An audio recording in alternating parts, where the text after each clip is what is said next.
রাজনীতির মাঠে আবারও উত্তাপ, আবারও আগুন। জাতীয় সংসদে এমন এক বিতর্ক হয়েছে যা বাংলাদেশের রাজনীতিতে নতুন এক টুইস্ট তৈরি করেছে। সত্যিই মজার। অনেকে বলেছেন এই বিতর্ক শুধু একটি প্রশ্ন নয়, বরং ভবিষ্যতে বড় রাজনৈতিক সংঘাতের শুরু। এমনিতেই মাঠে আওয়ামী লীগ নেই, জামাত বিএনপি, একটা গ্যাঞ্জাম শুরু হয়ে গেছে। কারণ এখন মনে হচ্ছে খেলা এখনই শুরু, যেন খেলা জমে ক্ষীর। সংসদে দাঁড়িয়ে সরাসরি প্রশ্ন ছুড়ে দিলেন জামাতের আমির শফিকুর রহমান। তার প্রশ্ন ছিল একেবারে সরাসরি, সংবিধান সংস্কার পরিষদ কোথায়?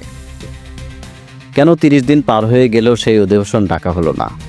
মুক্তি ছিল একদম গোমরা। পুরো সংসদ তখন থমথমে। সবাই অপেক্ষা করছিল সরকার কি জবাব দেয়। এখানেই মজার।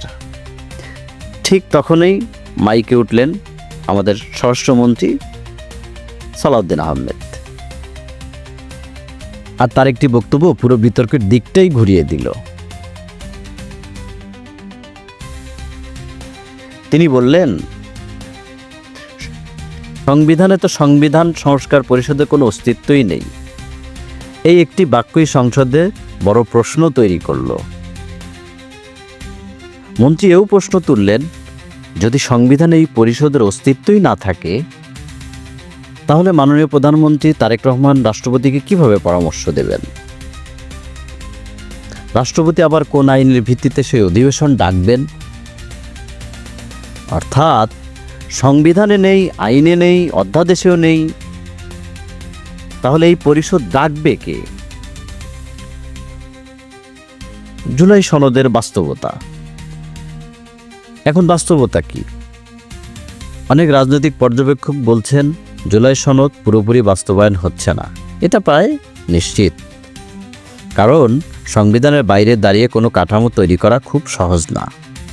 এখন প্রশ্ন হচ্ছে, বিএনপি এই দাবি কেন মানবে? এটাই এখন সবচেয়ে বড় প্রশ্ন। স্বাভাবিক বোঝা যাচ্ছে বিএনপি এটা মানবে কেন? কারণ বাস্তবতা হলো বিএনপি তো সংবিধান সংস্কারের উপর শপথ নিয়ে এই সংসদে আসেনি। এখানেই বড় টুইস্ট। কিন্তু রাজনীতির সবচেয়ে বড় টুইস্টটা এখানেই।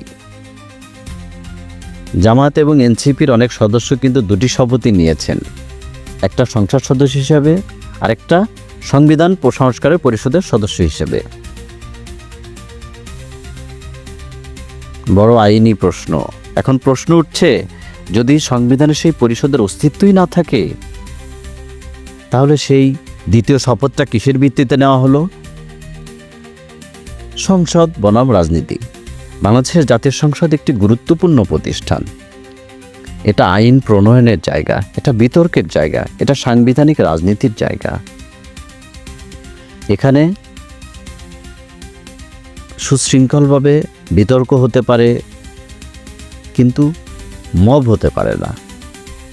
আজকের বিতর্ক শুধু একটি সংসদীয় প্রশ্ন না, এটা ভবিষ্যতের রাজনীতির বড় সংকেত। কারণ যদি বিএনপি নিজের অবস্থানে অটল থাকে, তাহলে অনেক রাজনৈতিক দাবি সহজে বাস্তবায়ন করা কঠিন হয়ে যাবে। কারণ রাষ্ট্র আবেগ দিয়ে চলে না, রাষ্ট্র চলে সংবিধান দিয়ে, রাষ্ট্র চলে আইন দিয়ে। আর সে কারণেই এখন বাংলাদেশের রাজনীতিতে সত্যি খেলা জমে ক্ষীর।